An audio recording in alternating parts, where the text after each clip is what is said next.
Have you ever received a gift from a loved one? A gift that should have been a token of happiness, but instead became the beginning of a tragedy that tore your entire life apart? I have, and the scar it left will likely never fade in this lifetime. My husband sent me a beautiful dress and called to ask if I liked it. In that moment, in a fit of resentment, I could only complain with a single sentence: "Your sister took it." But on the other end of the line, he screamed like a madman, a sentence that to this day, after so many years, still haunts me like a knife twisting in my gut. "You've killed my sister. My name is Sophia. I'm 30 years old, and I've been married to Matthew for nearly 3 years. My life as a daughter-in-law is probably like that of many other women. I've tasted both the sweet and the bitter. My husband's family isn't fabulously wealthy, but they are among the most well-to-do in this part of coastal Connecticut. The house has 3 occupants: my mother-in-law, Helen, my husband, Matt, and my husband's younger sister, Claire. Everything would be perfectly normal if it weren't for the extraordinarily special existence of Claire. Claire, my sister-in-law, is 5 years younger than me. She possesses a fragile, smoke-like beauty, pale skin, long hair, and eyes that always seem to be on the verge of tears. But that fragility isn't just external, it's physical as well. My mother-in-law says that since she was a child, Claire has suffered from a strange illness, a monstrous allergy to most common fabrics. If just one foreign fiber touches her skin, the girl can break out in rashes, have trouble breathing, and even suffer seizures. Because of this, the entire family protects her as if she were a porcelain treasure, easily shattered. Everything in the house, from her clothes to her bedsheets, must be custom ordered from a special type of silk, incredibly expensive and hard to find. My life in that house, to be fair, has been a succession of days filled with patience and restraint. My mother-in-law, Helen, is a sharp, authoritarian woman. She loves her daughter to the point of blindness. All the best things in the house are for Claire.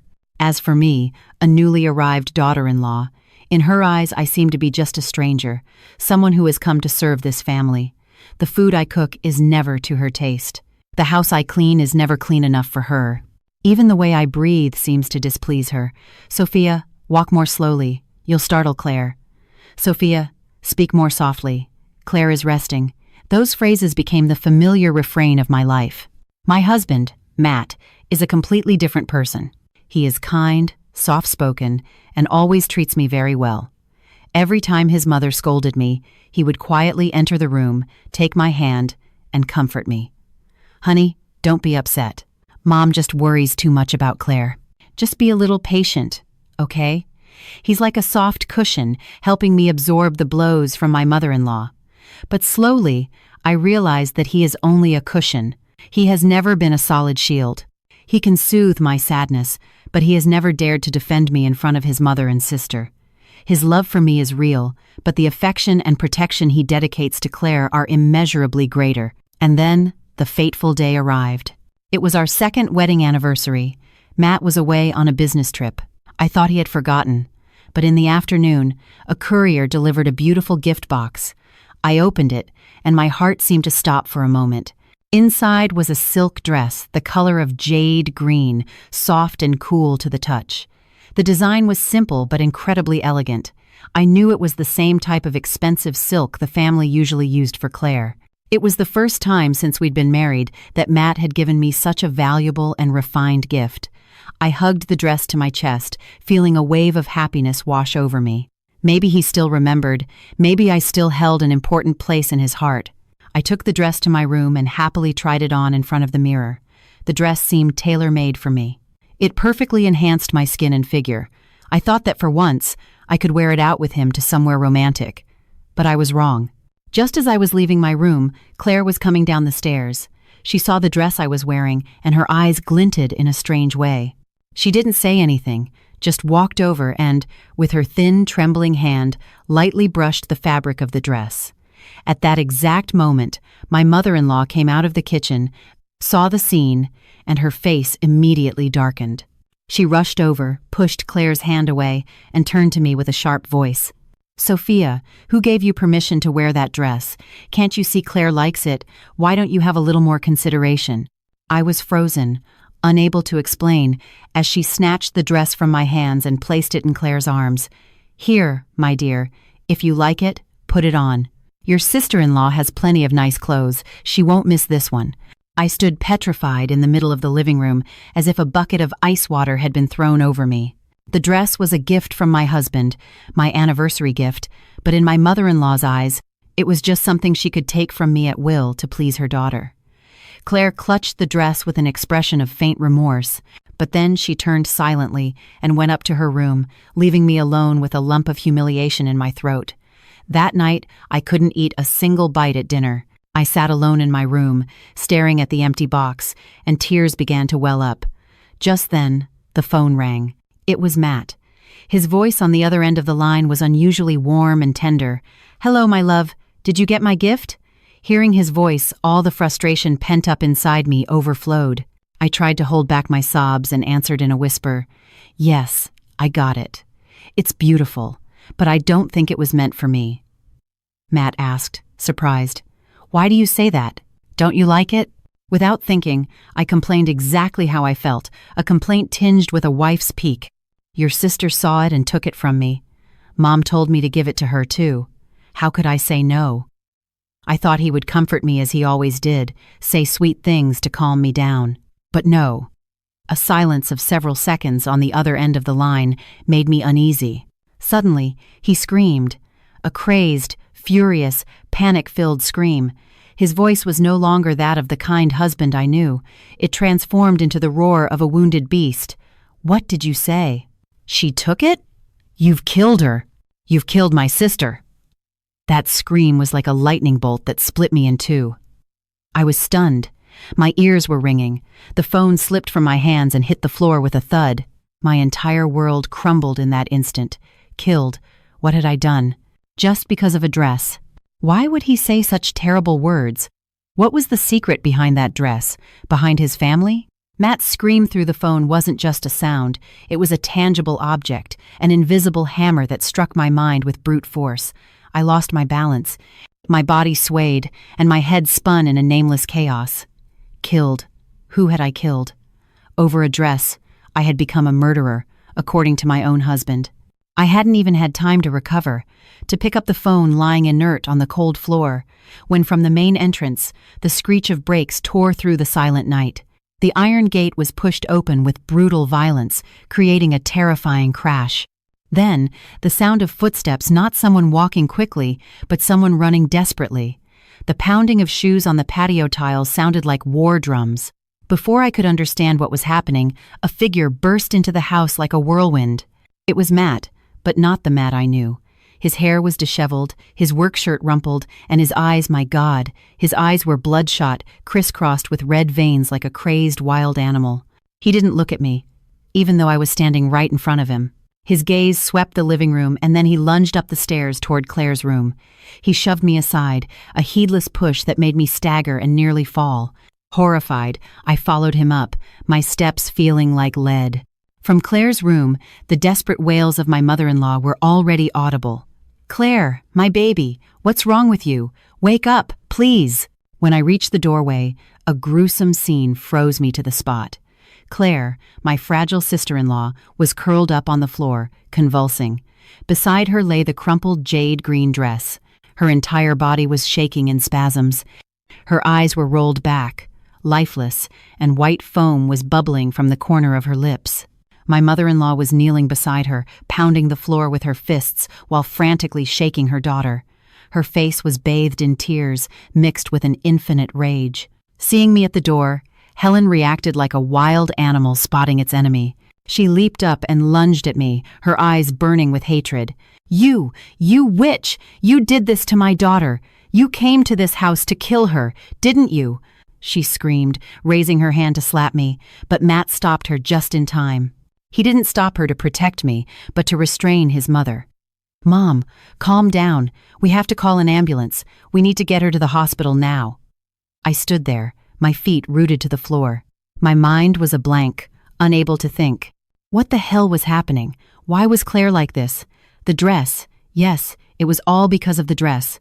But a dress can't cause harm. It's not poison or a dagger. What did I do wrong? I only received a gift. A gift my own husband had sent me. Amid the chaos, Matt lifted Claire into his arms. The girl was still convulsing, her body limp in her brother's arms. Helen ran after them, relentlessly cursing me with the most venomous words. "Snake! Viper! Get out of my house! Cursed be the day you set foot in here!" As Matt passed me, he paused for a second. He looked at me, but in his gaze there wasn't a trace of yesterday's tenderness. It was cold, distant, and filled with hatred. A look one gives to a mortal enemy. He hissed each word through his teeth like a knife to my heart. "You're still here. Get out of my sight." I stumbled back, hitting the doorframe painfully. I watched them, a mother crazed for her daughter, a brother terrified for his sister, carry Claire hurriedly to the car and disappear into the night. They left me alone in the immense house. The house suddenly became terrifyingly silent. The silence after the storm is even more chilling than the screams. I shakily entered Claire's room. The room was a mess, as if there had been a struggle. The empty gift box lay in the middle of the room, and the dress, that fateful jade green dress, was still there, crumpled on the cold floor. I slowly crouched down, picking it up with trembling hands. It was still the same soft, cool silk, the same translucent green color as a lake's water.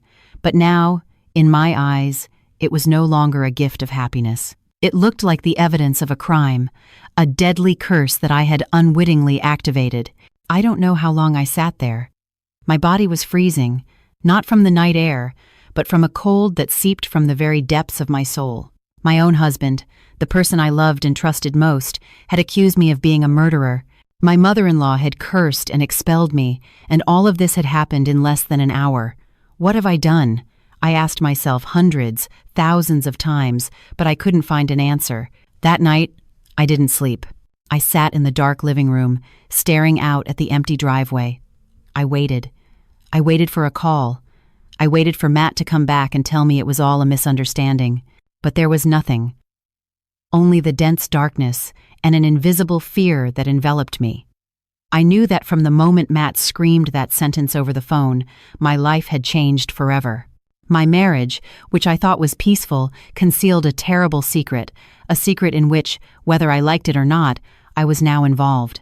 I had to find out the truth, not only to clear my name, but also to understand why the husband I loved so much could look at me with the eyes of a mortal enemy.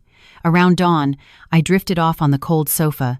My body was curled up from exhaustion, but even that fitful sleep was filled with nightmares. I saw Matt and my mother-in-law standing before me, their eyes blazing, endlessly repeating, "You've killed her." I woke with a start, drenched in sweat. Dawn was breaking through the window, but for me, the night seemed to still shroud everything. Around 8 a.m., the sound of a car stopping outside the gate made my heart pound. I ran to the door with a glimmer of hope. Maybe nothing serious had happened to Claire. Maybe Matt had calmed down and would explain everything. But that hope vanished as soon as the car door opened. Only my mother-in-law and Matt got out. Their faces were haggard, their eyes sunken, and filled with hatred when they saw me. Helen walked past me like a shadow without a word and went straight into the house. Matt, however, stopped in front of me. The distance was barely an arm's length, but I felt an abyss separating us. With a trembling, dry voice after a sleepless night, I asked, "Claire, how is Claire?" He looked at me, a strangely terrifying gaze. His chapped lips moved, releasing a sentence as cold as ice. "She's not dead, but she might as well be." With that, he too sidestepped me and went inside. I felt as if someone were squeezing my heart. His words weren't just news, they were a condemnation, an affirmation that this entire tragedy was my fault. From that day on, my life in that house officially became a living hell. They brought Claire home after a day in the hospital, but she became terrifyingly silent. She didn't speak, didn't smile, just sat in a corner of her room, her gaze lost out the window. Occasionally, she would startle and tremble, as if seeing something horrific. My mother-in-law took over everything related to Claire. She wouldn't let me near the girl's room. If she saw me lingering in the hallway, she would scream, "How long are you going to keep hurting her? Stay away from her." I became an invisible shadow in my own home. No, not invisible, but a repulsive creature everyone wanted to avoid. Helen began to torment me openly. She forced me to do all the household chores, from laundry and cooking to cleaning and even digging in the garden. She wouldn't let me eat with them at the same table. My meals consisted of leftovers, which I ate hastily in a corner of the kitchen. At night, Matt no longer slept with me. He moved into his home office and locked the door. Our marital bedroom now housed only me, surrounded by 4 cold walls. I tried many times to talk to Matt. I intercepted him on the stairs. I waited for him in the living room. I sought any opportunity to ask him just one question. What secret did that dress hold? Why had everything become like this? But all I received was a terrifying silence or words filled with hatred. You don't need to know. The best thing you can do is shut up and do your duty. If anything happens to Claire, I'll never forgive you. My duty. What was my duty now? To be an unpaid servant, a culprit with no right to speak? My tears had run dry. The physical pain of the exhausting work didn't break me as much as the spiritual pain of being treated like an enemy by the man I loved. The entire house was shrouded in a gloomy atmosphere. My mother-in-law and Matt seemed to have reached a tacit agreement, turning the secret about Claire's illness and the dress into a taboo subject. Every time I tried to mention it, they would either ignore me or use venomous words to shut me up. My life went on like this, between torment and humiliation. I lost weight. My eyes became sunken from lack of sleep and worry. Sometimes, looking at myself in the mirror, I no longer recognized myself. The woman in the mirror had an empty, tired gaze, marked by the wrinkles of suffering. But when a person is pushed to the brink, the instinct for survival emerges. I couldn't let myself die slowly in this silence. I couldn't accept being blamed so irrationally. I had done nothing wrong.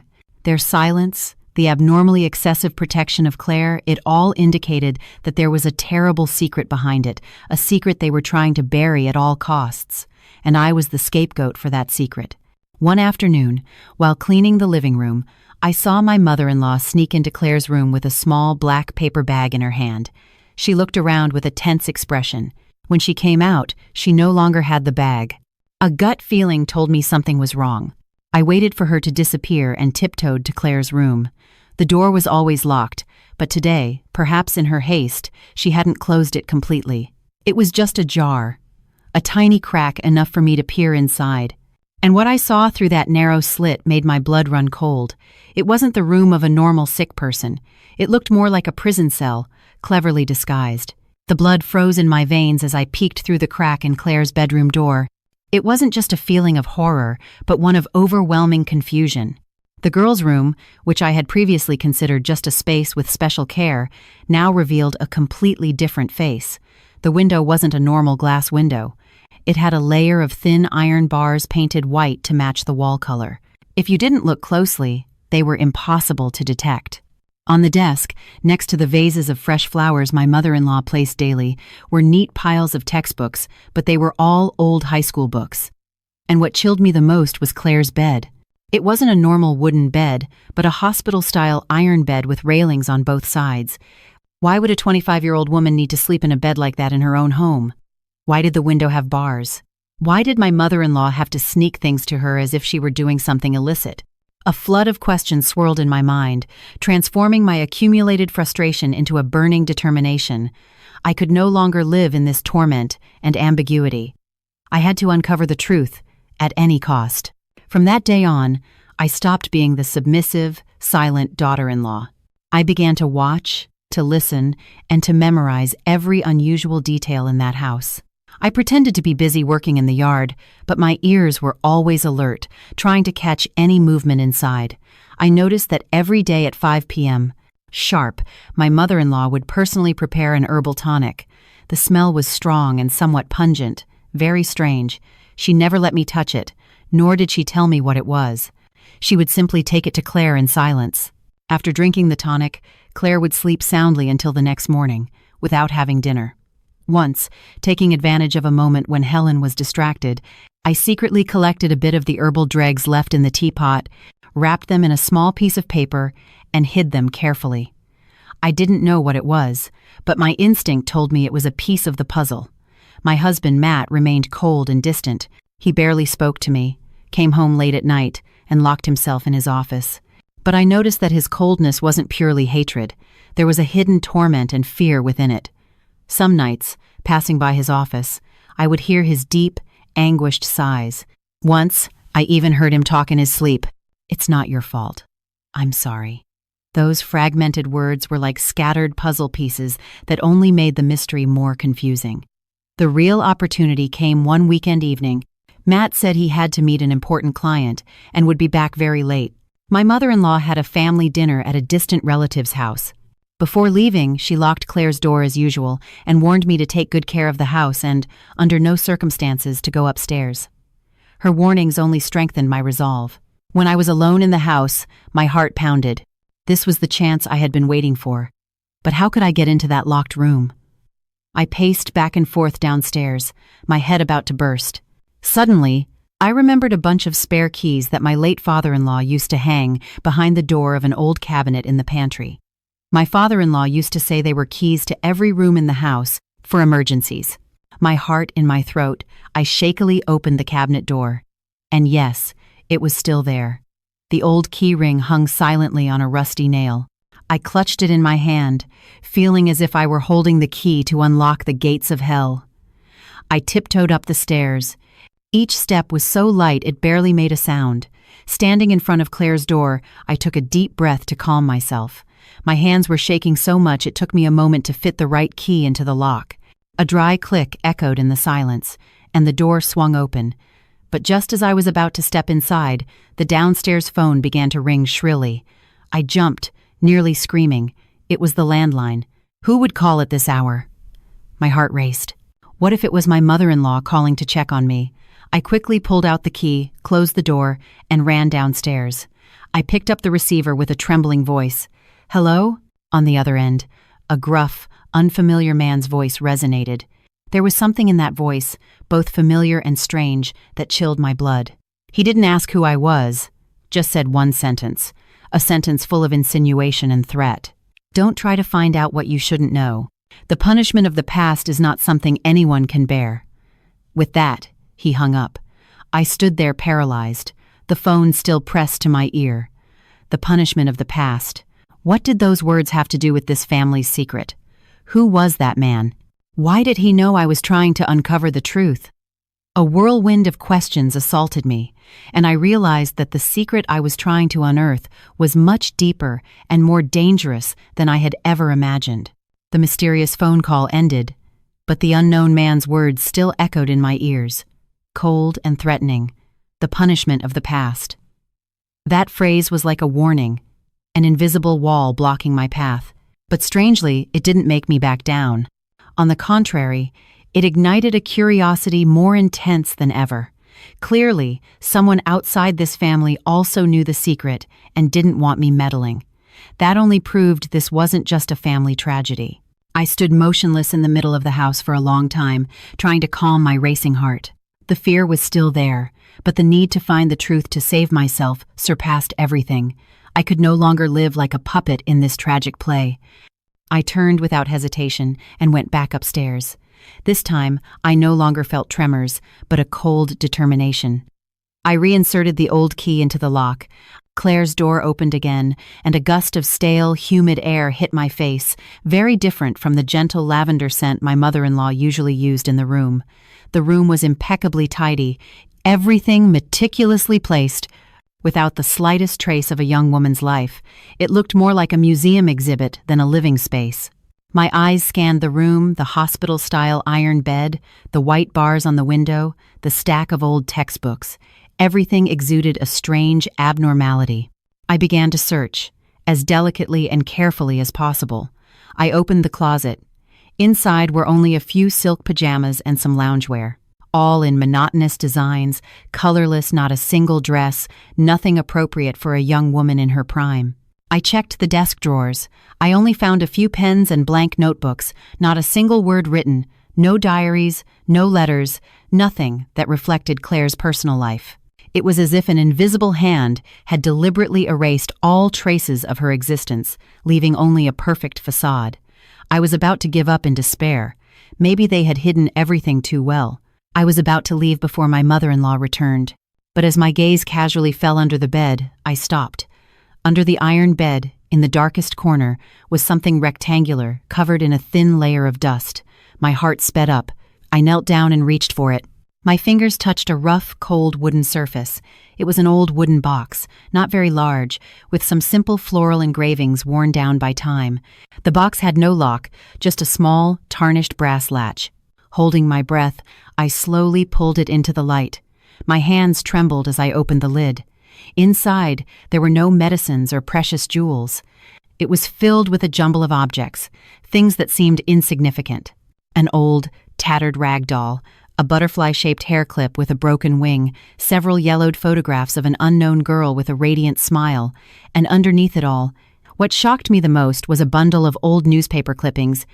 Carefully cut and arranged, the pages were yellowed with age, but the large, bold headlines were still clearly legible. I shakily picked up a clipping. The headline hit me like a blow. Tragic traffic accident on Merritt Parkway. Yale student dies at the scene. I quickly read the lines below. The article described an accident that occurred on a rainy afternoon nearly 10 years ago.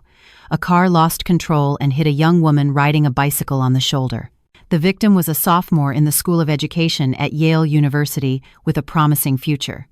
The article didn't specify the driver's identity, only stating that the case was still under investigation. My throat went dry. I moved on to the other clippings. They all reported on the same accident, cut from different newspapers. One even published a blurry photo of the accident scene, a twisted bicycle, a dark stain spreading on the wet asphalt. I shivered. A chill ran down my spine. Why were clippings about a tragic accident from 10 years ago kept so carefully in Claire's room? Was the girl in the yellowed photos the unfortunate victim? My mind spun with endless theories. What was the connection between this accident and my husband's family's secret? Why was Claire keeping these things? Was this the cause of her strange illness? Was the punishment of the past the mysterious man referred to precisely this accident? I quickly photographed all the clippings with my phone. I didn't dare take them, fearing I'd be discovered. I carefully put everything back in its place, erasing any trace of my presence. Just as I was closing Claire's door, I heard the familiar sound of my mother-in-law's car in the driveway. My heart leaped into my throat. She was back earlier than expected. I ran downstairs, went into the kitchen, and pretended to be cleaning. I had nearly been caught red-handed, and I knew that if they found me, the consequences would be unimaginable. My mother-in-law entered the house. Her sharp gaze scanned me from head to toe. I tried to keep my head down, pretending to be busy cleaning, my heart still pounding from the scare. Luckily, she didn't notice anything unusual. She just muttered something about being tired of the family dinner and went straight up to her room to rest. I breathed a sigh of relief, but the sense of security was only temporary. In my pocket, the phone with the photos of the newspaper clippings burned like a hot coal, giving me hope of finding the truth, but also threatening to burn me at any moment. That night, I couldn't sleep a wink. I locked myself in my room, reviewing the photos over and over, the radiant face of the girl in the yellowed pictures, the tragic headlines about the accident, it all replayed in my mind. I was sure this was the key to deciphering all the tragedies happening in this house. But what should I do? Confront my mother-in-law with this? She would surely deny everything and even accuse me of making it up. Finally, I decided the only person I could talk to at this moment was Matt. Although he had treated me cruelly, although he had sided with his family, I still saw a torment in the depths of his eyes. He wasn't completely heartless. He was my husband, and he owed me an explanation. I waited 2 days until the opportunity arose. My mother-in-law said she had to go to her parents' hometown for a few days to sort out some family matters. Only Matt, Claire locked silently in her room, and I were left in the house. That night, after a dinner for two in suffocating silence, I saw Matt preparing to lock himself in his office again. I took a deep breath, gathered all my courage, and stood in front of him. "Matt, I need to talk to you. Just this once. I'm begging you, don't run away anymore." Matt looked up, a tired and somewhat irritated expression on his face. "What is it now? I've already told you there's nothing to talk about." I didn't back down. I looked him straight in the eye, my voice trembling but firm. "Yes, there is. We need to talk about an accident. A tragic accident on the Merritt Parkway almost 10 years ago." Hearing this, Matt's face changed. The irritation vanished, replaced by an undeniable panic. He stared at me, his lips trembling. How? How do you know about that? What I know isn't important. What's important is that you tell me the truth." I held up my phone and showed him the photos of the newspaper clippings. Who is this girl? Why are articles about her death kept in Claire's room? Matt looked at the phone screen and froze. He took a step back and slumped into a nearby chair, clutching his head in his hands. His silence lasted for several minutes, a silence so heavy it felt like it could crush an entire horrific past. Finally, he looked up, his eyes red, his voice hoarse. "Since you know, I won't hide it from you anymore." He began to speak, his voice breaking, as if each word were a knife stabbing his own chest. That accident was real. The girl in the photo was named Lucy. She was the victim, and the person who caused the accident was Claire. My ears were ringing. Although I had suspected it, hearing Matt confirm it was a shock. He continued, "It was a rainy afternoon. Claire, who was only 16 at the time, secretly took our dad's car to practice driving. She was too inexperienced, and with the rain and slippery road, she lost control and hit Lucy, who was riding her bike in the same direction. Lucy died instantly. After the accident, Claire went into such a state of panic she nearly lost her mind," Matt said, his voice filled with pain. "She wouldn't stop screaming and crying, banging her head against the wall, saying she'd killed someone. My parents were desperate too. On one hand, they loved their daughter, but on the other, they were afraid she'd go to jail. You know, Claire has always been delicate. If she had to go to prison, she probably wouldn't have survived." "So your family covered it all up?" I asked, a lump in my throat. Matt nodded, avoiding my gaze. "My parents had to use a lot of money and connections to fix it. They gave the victim's family a large sum of money, and somehow the case was closed without finding the culprit. But for Claire, the shock was too great. From that day on, she's lived tormented by guilt and fear. She has nightmares every night, and her health keeps deteriorating. That's why she has to live with so much special care. Her illness isn't an allergy. It's an illness of the soul." Hearing the story, I fell silent. A part of me felt pity for Claire, a girl who had to endure such a great tragedy at such a young age, but another part of me felt a growing unease. Matt's story seemed logical. It explained why Claire's behavior was so strange. But if that was all, why did my mother-in-law have to secretly give her that strange herbal tonic every day? If it was just psychological trauma, why did they have to lock her in a room with bars on the windows? And most importantly, what did all of this have to do with the jade green dress? Why could a simple dress make Claire so gravely ill she almost died, and make Matt scream that I had killed his sister? I looked at Matt. My gaze was no longer fearful like in the early days, but scrutinizing, analytical. I knew the story he had just told wasn't the whole truth. It was just the tip of a gigantic iceberg. I took a deep breath, trying to keep my voice calm. And what about the dress? What about that jade green dress? Why could it put Claire in that state? Matt was silent for a long time. He ran a hand through his already messy hair, his face etched with deep anguish. It seemed that having to recall this was torture for him. Finally, he spoke, his voice hoarse and distant, as if coming from a painful memory. "Why? Because on the day of the accident, the girl, Lucy, was wearing a dress exactly like it." A chill went through me. A horrifying coincidence. I could picture the scene. A rainy afternoon, a young woman in a jade green dress pedaling down the road, and then a car lunging at her. It was all horrible. Matt continued, his voice trembling, as if he were reliving that terrifying moment himself. "After Lucy's death, her family came to our house to make a scene. They didn't believe it was a simple accident. They didn't accept the compensation. Lucy's mother, in her immense grief over losing her daughter, stood in front of our gate and cursed us. She said that if her daughter died unjustly in that green dress, the daughter of this house would have to live her whole life tormented by it. She cursed Claire, saying that every time she saw or wore a dress of a similar color and style, her daughter's spirit would return to claim her life, and the tragedy would be repeated. She would have to live in fear, in remorse, for the rest of her life." I held my breath as I listened. A curse uttered from the mouth of a mother who had lost her child. It sounded irrational, superstitious, but for Claire in that moment, a terrified, guilt-ridden girl, it was no different from a death sentence suspended over her head. At first, my parents didn't believe it either, Matt sighed. They thought it was just words said in a moment of anger, but then strange things started to happen. Once, a relative who knew nothing about the story gave Claire a nightgown that was also jade green. That night, the girl had convulsions and screamed that she saw Lucy, covered in blood, standing at the foot of her bed, staring at her. Ever since then, the whole family has been terrified. Anything jade green is forbidden in this house. And Claire. She believes the curse is real. For her, that dress is no longer a piece of clothing. It's the embodiment of guilt, of death. Hearing this, I began to understand. I understood Claire's reaction, the panic of my mother-in-law and Matt when they saw me in that dress. In their eyes, I wasn't wearing a gift, but a deadly curse. I was awakening the demon in Claire's soul. But then another question, an icy question, lodged itself in my mind. I looked directly into Matt's eyes. My voice no longer trembled. It was strangely sharp. Then why did you buy it? You knew perfectly well it was a forbidden object. You knew it would hurt Claire. Why did you deliberately buy it and send it to me as a gift? My question was like a knife that hit the bullseye of Matt's heart.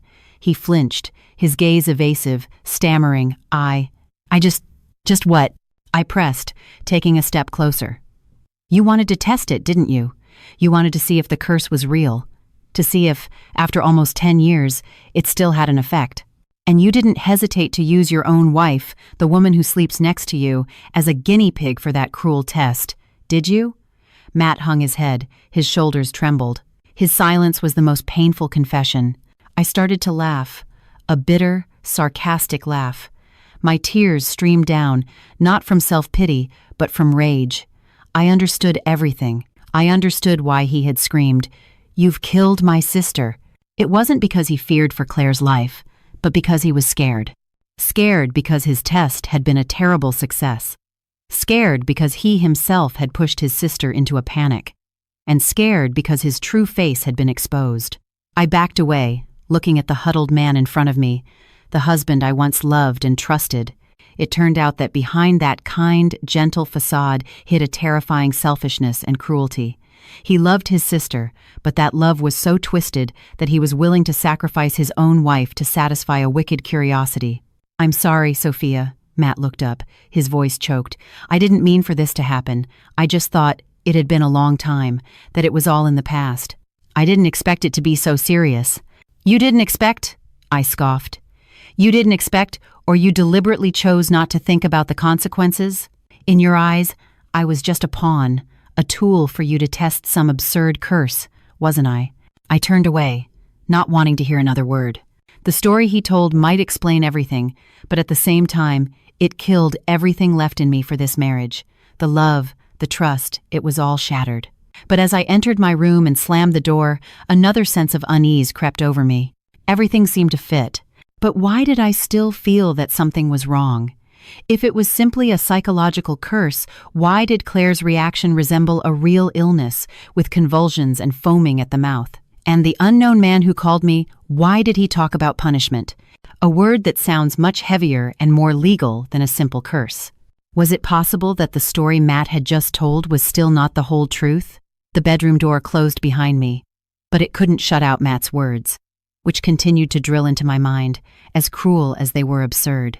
I collapsed onto the edge of the bed, trembling from head to toe, as tears streamed down my cheeks. But this time, they weren't tears of frustration or self-pity, but of a complete breakdown.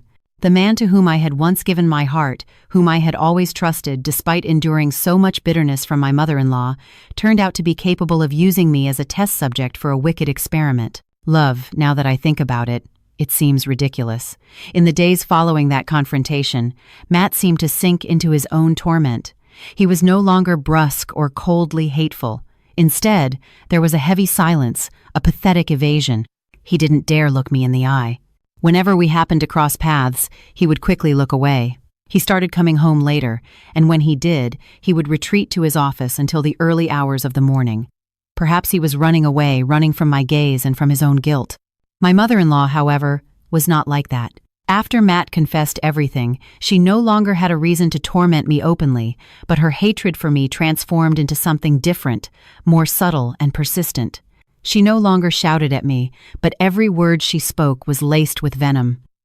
"This is what being a daughter-in-law is like. You make a big deal out of a small thing and don't let the family have any peace. This house is cursed. The daughter is sick, and the daughter-in-law only knows how to cause trouble. She would say these things deliberately when I was nearby, like invisible needles pricking my still open wound. But I no longer cried. The immense pain had hardened my heart. Instead, in the silence and solitude, my mind became strangely clear and lucid.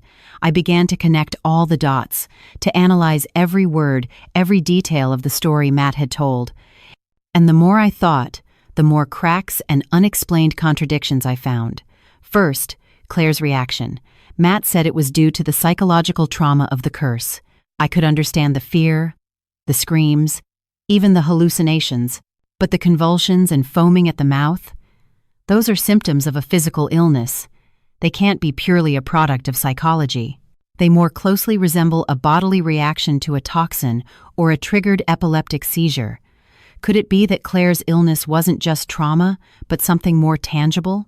Second, the strange herbal tonic my mother-in-law prepared for Claire every day. If it was just a sedative to help her sleep, why did she have to do it so secretively and carefully? Why did she never tell me what it was? I remembered the pungent smell of the brew. It didn't smell like any calming tea I knew. I took out the herbal dregs I had hidden and searched online for medicinal plants, trying to compare the shape and smell, but it was futile. It was a mixture of too many plants I couldn't identify. And finally, the unknown man who called me. His words, the punishment of the past, didn't sound like he was referring to a superstition. It sounded more like he was alluding to a sentence, a legal consequence. If Claire was just a 16-year-old girl who caused an accident out of panic, why use a word as heavy as punishment? The cracks in Matt's story grew wider and wider, turning the truth he had just revealed into an even more elaborate and deceptive farce. I realized he might have told a part of the truth, but only a small part used to cover up another, much more horrifying truth. This family wasn't just hiding a tragedy, they were staging a play, and Claire was the unwitting lead actress. I couldn't stand by and do nothing. I knew Matt would never tell me the whole truth, and my mother-in-law even less so. I had to find the answers myself. I started with the newspaper clippings. They listed the victim's name, Lucy Alvarez, a student at the School of Education. I decided to go to that university. I hoped to find some information about the unfortunate girl's friends or family. Maybe they could tell me something my husband's family was trying to hide. I made an excuse that I was going to visit my family for a few days so I could leave freely. Matt didn't object, just nodded silently. Maybe he also wanted some space to avoid me. Before I left, I paused at the door and looked back at the house. It was no longer a home. It looked like a giant cage that imprisoned not only Claire but also guilty secrets, and I, a wife, a daughter-in-law, now felt like an amateur detective embarking on a dangerous investigation. Not knowing what awaited me, I only knew one thing. I wouldn't stop until the last veil of deceit was lifted. Leaving that suffocating house, I felt like a prisoner finally breathing fresh air, but that freedom came with a heavy anxiety. I didn't go to my parents' house. I didn't want to involve my family in this mess. Instead, I rented a small, simple room near downtown New Haven, using it as a base for my investigation. The next morning, I went to Yale University. 10 years is a long time. Everything had changed. New buildings, young students' faces, no trace of the past. I wandered the campus, feeling lost and helpless, not knowing where to start. I decided to go to the student records office, hoping to find old files. I fabricated a story that I was an old classmate of Lucy's, that we had lost touch, and now I wanted to find information to visit her family. The young clerk looked at me suspiciously, but perhaps seeing the sincerity in my words, she agreed to help. After rummaging through a dusty archive, she pulled out a yellowed file. Here's the information for student Lucy Alvarez, but she passed away in an accident a long time ago. I tried to contain my emotion, my voice trembling. I know. Could you give me her family's address or any contact information for her relatives? The clerk shook her head regretfully. I'm sorry, ma'am. Due to privacy regulations, we can't disclose students' personal information. Besides, after Lucy's passing, the family moved, and the university lost contact as well. I felt devastated. The only lead I had ended in a dead end. I left the records office and wandered aimlessly around the campus. The wind blew gently, carrying the laughter of students, which only accentuated my loneliness. I sat on a stone bench under the shade of a tree, my mind blank. Would all my efforts end here? Would I have to return to that house and accept living in deception and torment for the rest of my life? Just as I was sinking into despair, a figure quietly sat down next to me. I didn't pay attention, absorbed in my own thoughts, until that person spoke with a deep, gruff voice, the same voice I had heard on the phone. "You're looking for Lucy, aren't you?" I looked up abruptly. The man sitting next to me was in his late 50s, with graying hair and a weathered face marked by the wrinkles of time, but his eyes were deep and held an infinite sadness. I recognized him, even though I had never seen him before, but his melancholic appearance and distinctive voice were unmistakable. He was the man who had called me. Frightened, I tried to get up and leave, but he took my hand. His hand was thin but firm. "Don't be afraid, young lady. I mean you no harm. I've been following you since you came to this university." Who are you?" I stammered. "Why are you following me? Why did you call me?" The man didn't answer immediately. He looked into the distance, as if his gaze pierced through space and time, returning to a distant memory.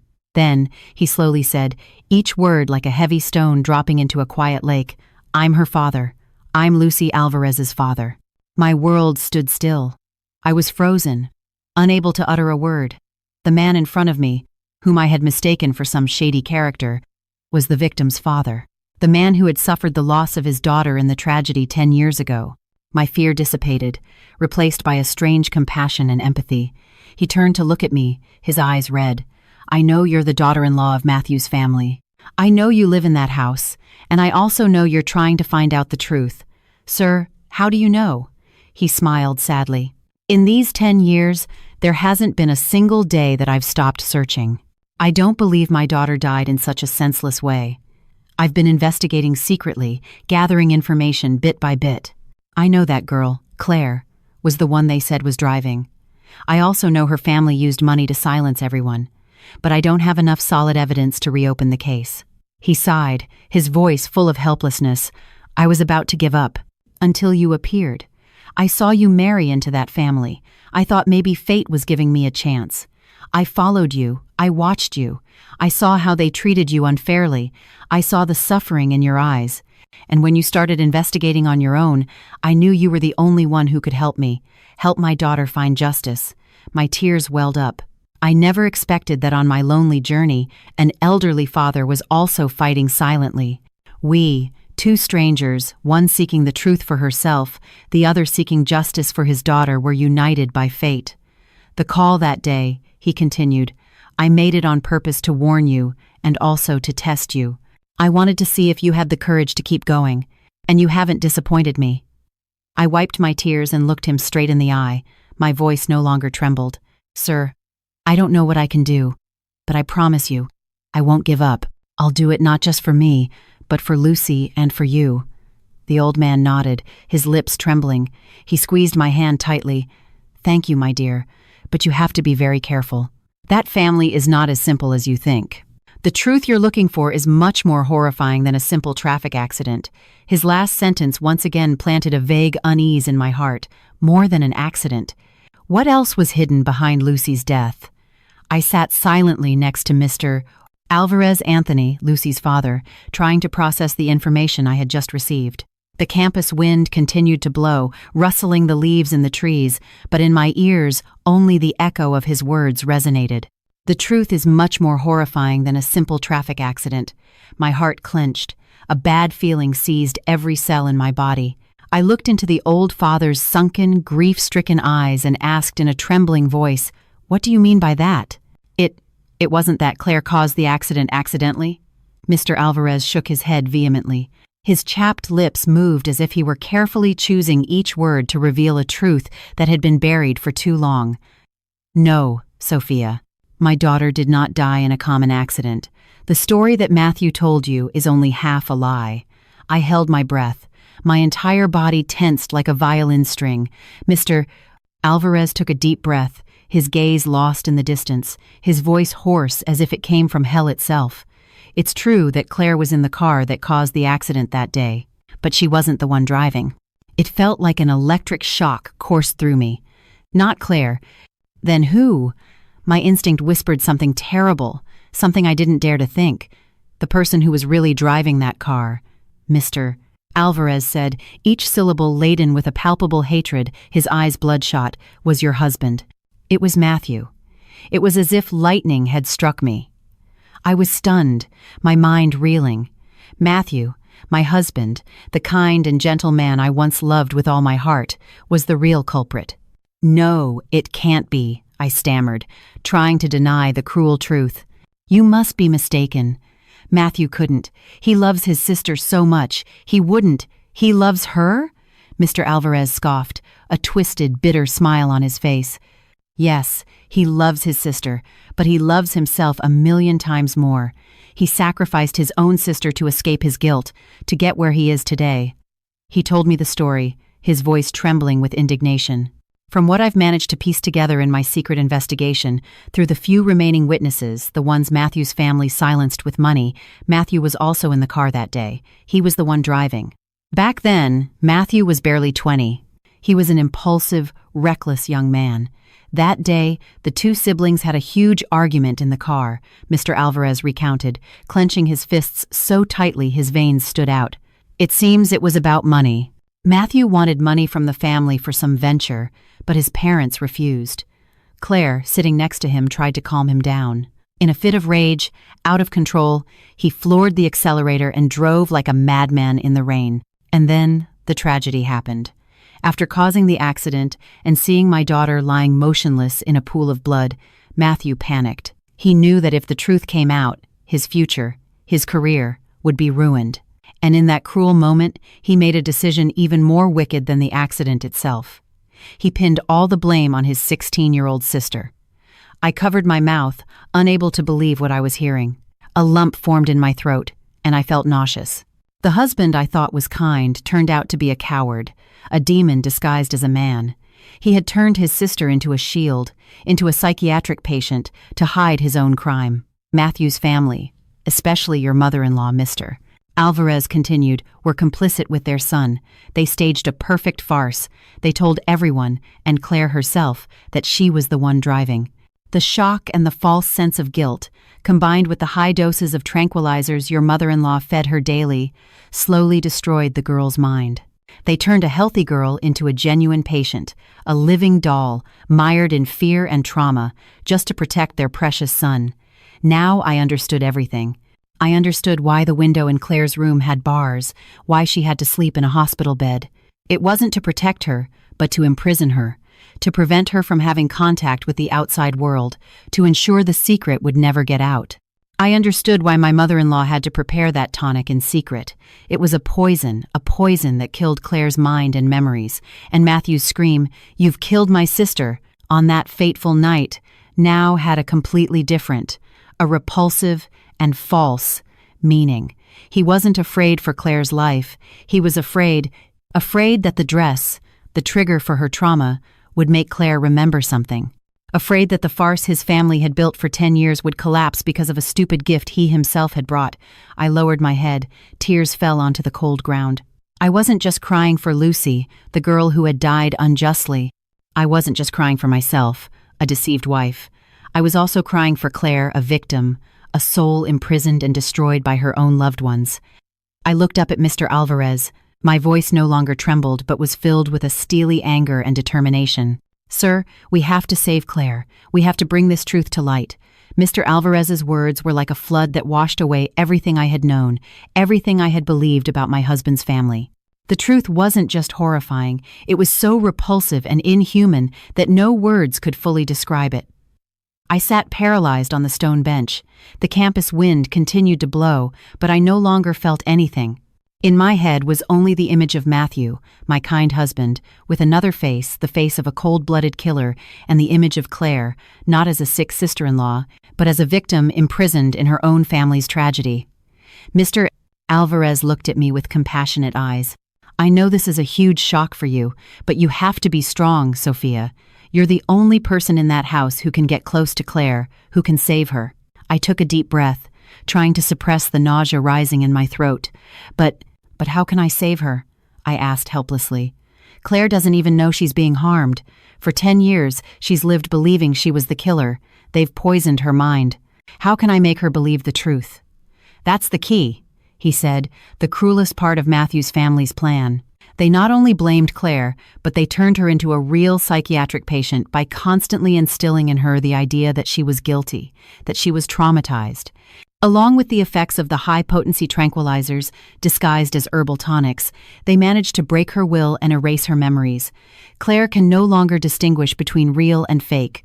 She is completely dependent on the care and guidance of her mother and brother, the very people she believes love and protect her. The strange allergy to fabrics, I murmured, a painful truth suddenly illuminating my mind. It was also just a lie. Mr. Alvarez nodded. Exactly. It was the perfect excuse for them to completely control Claire's life. They created a trigger for her illness-common fabrics to justify her confinement. That way, they could prevent Claire from communicating with the outside world, prevent anyone from awakening her memories. The girl could only wear expensive silk clothes prepared by her own mother, eat what her mother cooked, and drink the medicine her mother prepared. Everything began to fall into place like a completed puzzle. The pieces that had once seemed illogical now fit perfectly, creating a chilling conspiracy. And the dress, the jade green dress, now I understood its true purpose.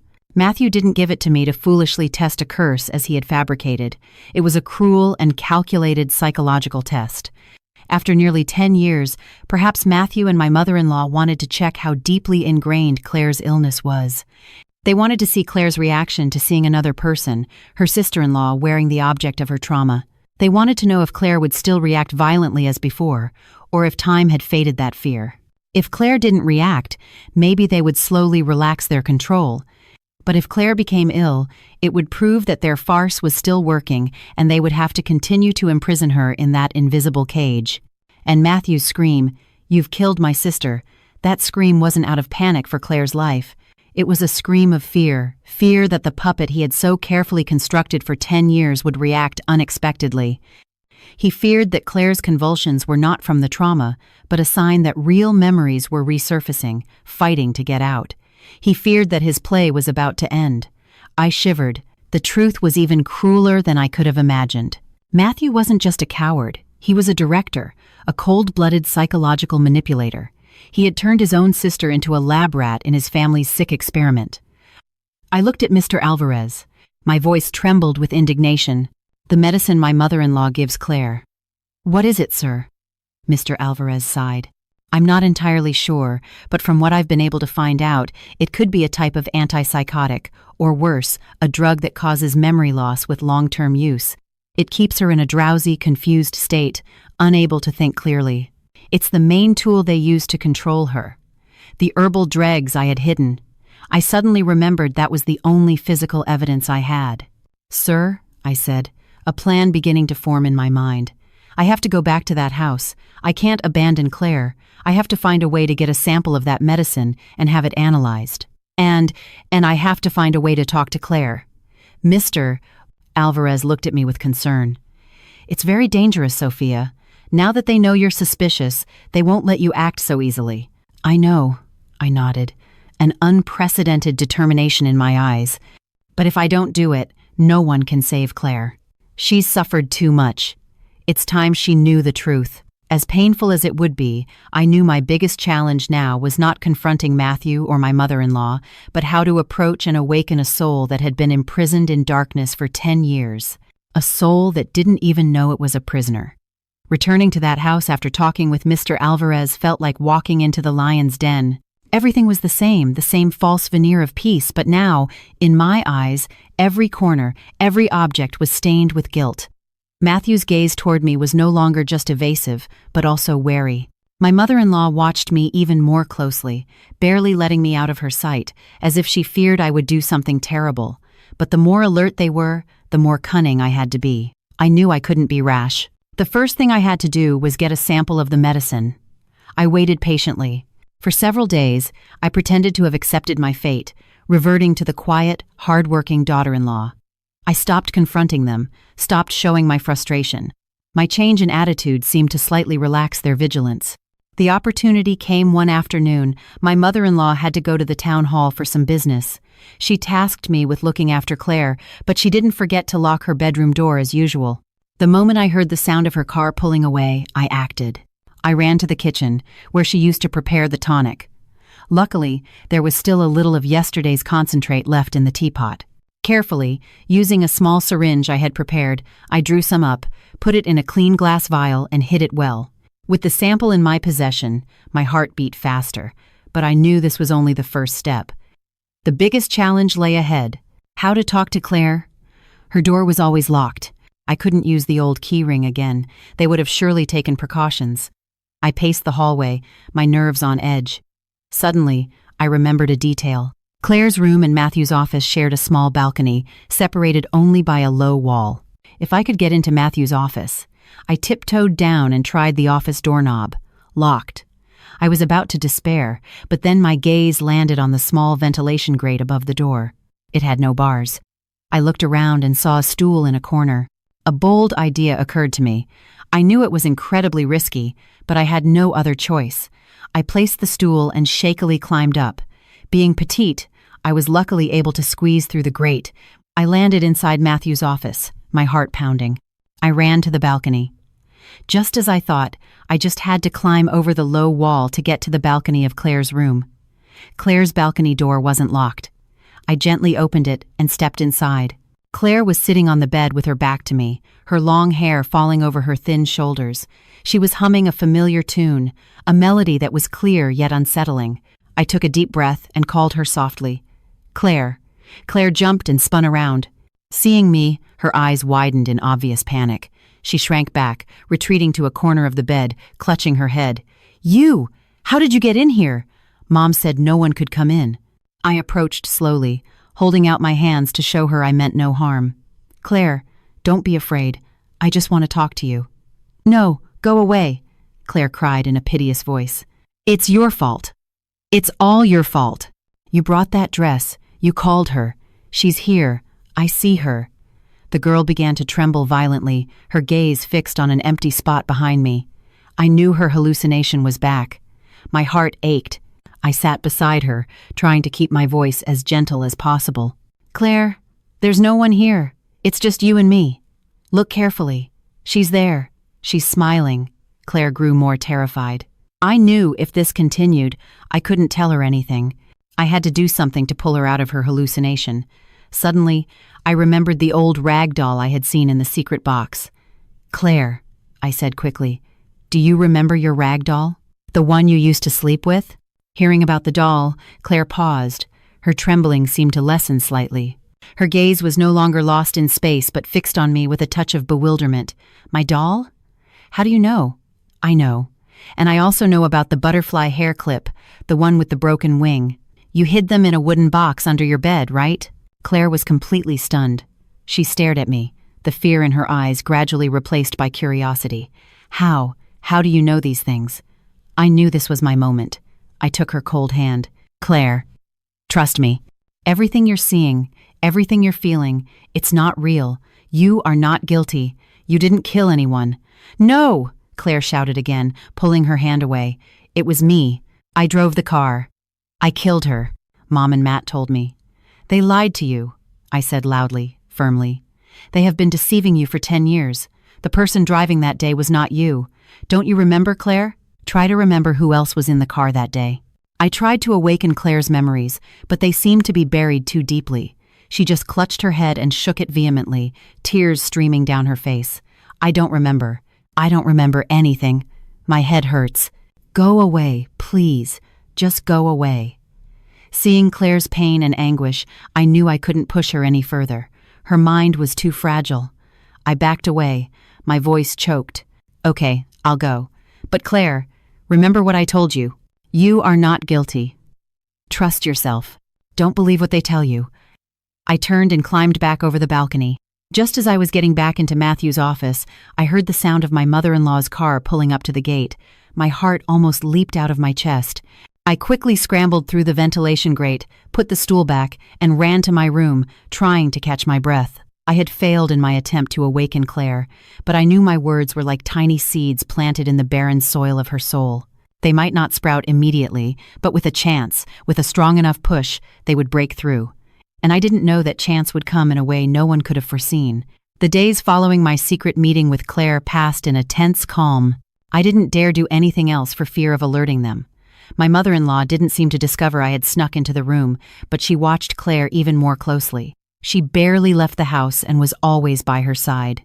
Claire remained the same, silent and distant, but sometimes I would catch her looking at me, a confused, fearful, and curious gaze, as if she were trying to find an answer. I knew my words had had an effect, but they needed a final push. Meanwhile, I secretly sent the medicine sample to Mr. Alvarez. He promised to have it analyzed at a trusted lab and get me the results as soon as possible. I could only wait. Each day felt like an eternity. And then that push came. Not from me, but from Matthew himself. That night, Matthew came home completely drunk. He didn't lock himself in his office as usual, but collapsed in the living room, drinking straight from a bottle of brandy. My mother-in-law, seeing him, went to scold him. "What's wrong with you, son? What happened to make you drink like this?" Matthew didn't answer, just took another large swig. Suddenly, he burst into tears, choked, gut-wrenching sobs from a man who had been suppressing himself for too long. "Mom, I'm so tired. I don't want to live like this anymore. I've failed her. And I've failed Claire." Helen, frightened, tried to cover his mouth. "Are you crazy? What nonsense are you talking about? Someone might hear you." I was hidden behind the staircase. My heart pounded. I heard every word. In his drunken state, Matthew's respectable facade had completely crumbled, revealing a soul eaten away by guilt. The argument grew louder. Matthew, drunk, yelled, "I don't want to keep deceiving her. I don't want to see Claire live like a ghost. It's all my fault. It's all my fault." Those shouts reached Claire's room. Her door was thrown open. Claire stood there, her face pale, her eyes wide with horror. She had heard everything. The memory of our conversation, combined with her brother's drunken confession, seemed to be too great a shock. Claire clutched her head, let out a heart-wrenching scream, and collapsed unconscious on the floor. The house was plunged into chaos again. Matthew sobered up instantly, and together with my mother-in-law, they rushed Claire to the hospital. This time, I didn't stand by and watch. I knew this was the only chance. I ran after them to the car, insisting on going. "I have to go. What happened to her has to do with me too." Perhaps in the confusion, Matthew and my mother-in-law didn't stop me. On the way to the hospital, I received a text from Mr. Alvarez. He had the lab results. Just as we suspected, the medicine Claire took daily contained a powerful antipsychotic. Long-term use could cause memory loss, hallucinations, and complete dependency. It was what had turned Claire into their puppet. At the hospital, after emergency care, Claire regained consciousness, but she was no longer the same. She didn't speak, didn't cry, just lay there with her gaze lost on the ceiling, empty and soulless. The doctor said she had suffered a very severe psychological shock and needed specialized treatment. I knew I had to act immediately. I called Mr. Alvarez and told him everything. He said at once, "Sophia, this is our golden opportunity. I'll contact a friend who works at the best psychiatric clinic in the state. We have to get Claire there, away from her mother and brother's control. Only then will she have a chance to heal." We devised a bold plan. We would take advantage of a moment when Matthew and Helen were distracted to sneak Claire out of the hospital. I knew it was incredibly risky, almost a kidnapping, but we had no other choice. That night, I stayed at the hospital with Claire. Matthew and my mother-in-law had gone home to get more things. I sat by her bed, took her cold hand, and whispered, "Claire, it's me. Can you hear me? Trust me. I'm going to get you out of here. I'll help you get your life back." Claire didn't react. But I saw a single, clear tear roll slowly down her cheek. My heart ached. I knew that deep inside that soulless shell, Claire was still listening. She still longed to be free. The next morning, very early, when the hospital corridors were almost empty, Mr. Alvarez was waiting with a car at the back entrance. I led Claire, who was still in a state of confusion, out the emergency exit. Every step was heavy. My heart pounded. I kept looking back, fearing Matthew and my mother-in-law would appear at any moment. Just as we reached the back door, a familiar figure blocked our path. It was Matthew. My heart nearly leaped out of my chest. He had found us. It was over. Matthew looked at me, then at Claire leaning on my shoulder. His face was pale, full of torment. I held Claire tightly, bracing for a struggle. But no, Matthew didn't lunge at us.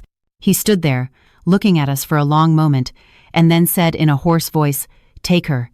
Take good care of her." I was stunned. I couldn't believe what I was hearing. He was letting us go.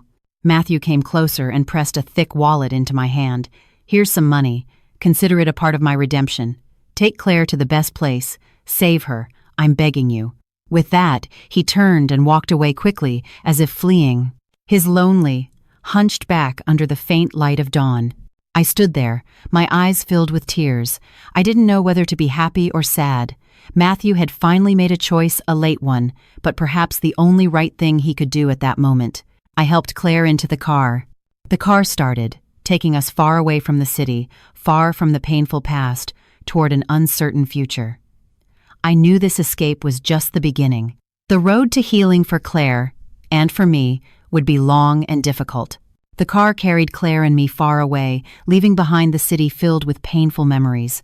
I looked at Claire, still sitting silently, her gaze lost out the window, but her hand was clutching mine, a weak grip, but full of trust. Matthew's final act, as unexpected as it was bitter, had stirred a whirlwind of emotions in my heart. He had finally chosen the side of conscience, but could the wound he and his family had inflicted be healed with just a little money and a belated plea? We arrived at the psychiatric clinic recommended by Mr. Alvarez. It was a quiet, secluded place, nestled among green hills. The air was pure and serene, a stark contrast to the suffocating, oppressive atmosphere of Matthew's home. The doctors immediately admitted Claire. After reviewing the lab results of the medication and hearing my full account, the head of psychiatry told me, his voice full of compassion but also gravity, "Miss Claire's case is very complex. She has been psychologically and physically poisoned for a very long time. The treatment process will be difficult and will require a great deal of time. The most important thing now is to completely isolate her from the people who caused her trauma." I stayed at the clinic with Claire. The first few days were the hardest. Claire barely spoke, huddling in a corner. The doctors had to resort to intensive psychological therapies to slowly break through the shell she had built around herself. I was always by her side, telling her happy stories, reading her books, and waiting patiently. Meanwhile, Mr. Alvarez did not rest. He officially filed a report against Matthew's family with the police, submitting all the evidence we had gathered, the lab results, the old newspaper clippings, and my own testimony. A month later, as Claire began to show the first signs of improvement, when she started speaking again, even if only in short sentences, I received a call from Mr. Alvarez. He told me the police had opened an investigation and wanted to bring everyone involved in for a formal interview, including Claire. Claire's doctors, after consultation, agreed. They thought it could be a necessary shock therapy to help Claire confront her past and truly overcome it. On the day of the interview, in a sterile room at the police station, the tension was suffocating. I sat on one side, tightly holding Claire's hand. She was trembling, but her eyes no longer held a void. They held fear, mixed with a glimmer of determination. Across the table sat Matthew and his mother, Helen. Matthew was gaunt, his eyes sunken, his face etched with exhaustion and guilt. Helen no longer had her fierce, cunning demeanor. She sat silently, her hair much grayer, her shoulders slumped like someone utterly defeated. When the detective began to ask questions, Helen broke down. She didn't deny anything. She made no excuses. She admitted everything. She admitted to conspiring with her son to fabricate Claire's illness and hide Matthew's guilt. She admitted to giving Claire high doses of antipsychotics for 10 years. Sobbing, she said in a broken voice, I just wanted to protect my son. Matthew was the family's only hope. I couldn't let him go to jail. I know I was wrong. I destroyed my daughter's life. I'm so sorry." Matthew, beside her, kept his head bowed, not daring to look at anyone. He too confessed to all of his actions. He admitted he was the one driving, that he blamed his sister, and that he used me for his cruel experiment. His voice trembled with remorse. "I was a coward. I destroyed everyone's life. I will accept whatever punishment the law gives me." The interview was no longer a dispute. It became a tear-soaked confession. But the person I was most worried about at that moment was Claire. She sat there, listening to every word. Her face was pale, her lips trembled. The suppressed memories, the scattered pieces of the past, seemed to be returning, fitting together into a complete and painful picture. Finally, the detective turned to Claire, his voice gentle. "Miss Claire, do you have anything to say?" Claire slowly lifted her head. For the first time in a long time, she looked directly at her mother and brother. Her eyes no longer showed fear or hatred. It was a look filled with pain and disappointment. Then she spoke. Her voice was weak but clear, each word like a knife cutting the silence. "Why? Just one question. Why?" Helen cried out, trying to move toward her daughter. "Claire, I'm sorry. Mom was wrong." Matthew also looked up, his face streaked with tears. "I'm so sorry, Claire. I'm a terrible brother." But Claire just shook her head. She stood up and gripped my hand tightly. She said nothing more, simply turned and walked out of the room with me. The door closed behind us, leaving behind two people submerged in late remorse and indelible guilt. As we walked out, Claire rested her head on my shoulder. Her body was shaking. I knew this was just the beginning of her healing journey. Facing the truth was incredibly painful, but it was a necessary step for her to truly be reborn. And I would always be by her side to get through this storm with her. I hadn't saved my marriage, but at least I had saved a soul. After that fateful interview, everything unfolded as expected. The curtain on the 10-year-long farce fell completely, leaving nothing to hide. Matthew, charged with vehicular manslaughter and obstruction of justice, had to face the full force of the law. I did not attend the trial. I didn't want to witness that scene, didn't want to reopen wounds that were already too deep. I remained quietly at the clinic, holding Claire's hand, watching together through the window as the golden sun stretched over the green treetops. My marriage to Matthew also came to an end. We divorced quietly, without pleas, without resentment. Between us, there was only a painful truth and a void that could never be filled. He had to pay for his sins, and I too, had paid a heavy price for my innocence and blind trust. Helen, after losing her son and daughter in different ways, completely broke down. She sold the estate in Connecticut, that place filled with guilty secrets, and moved alone back to her small hometown. Sometimes Mr. Alvarez would tell me she was seen coming and going in silence, speaking to no one. Her former pride and power were gone, leaving only a lonely old woman consumed by late remorse in the final years of her life. Perhaps that was the sentence of her own conscience, a sentence heavier than any prison bars. As for Claire, her journey of healing was a long and thorny path. Facing the truth that she was not a murderer, but a victim of her dearest loved ones, was an immense shock. There were times she fell into depression, times she would rage and break things, but the doctors and I never gave up. I was always by her side, listening, sharing, and using sincere love to warm her frozen heart. Slowly, Claire began to open up. She started to read, to learn to paint, and to find joy in small things. Her smile, though still strained, began to reappear on her pale lips. One day, she showed me a painting she had just finished. It was a picture of two women holding hands, walking toward the sun. One was her, and the other was me. Underneath the painting, in trembling handwriting, she had written, "Thank you for bringing me out of the darkness." Seeing the painting, I couldn't hold back my tears. All the effort, all the pain, seemed to vanish in that instant. As for me, after the divorce, I didn't return to the bustling city life. I decided to stay in this quiet area, where I found Claire and where I found myself. With the help of Mr. Alvarez and the money Matthew had given me, I opened a small floral boutique. The work didn't bring in much money, but it gave me peace.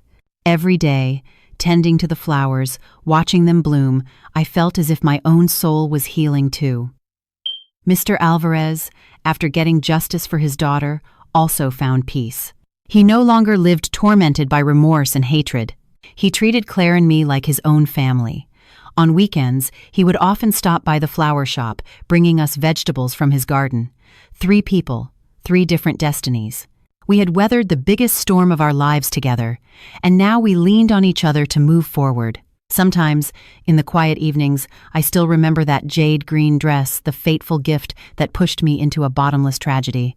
But it was also what helped me uncover a horrifying truth, save a soul, and find my own path. I realized that in life, sometimes the worst things happen to make way for better things. I lost a family, a marriage, but in return, I gained the truth, the freedom of my soul, and a sister whom I will love and protect for the rest of my life.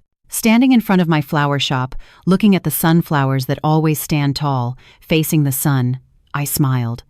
The storm always passes, and after the rain, the sky is blue again. My life and Claire's from now on will only look toward the light.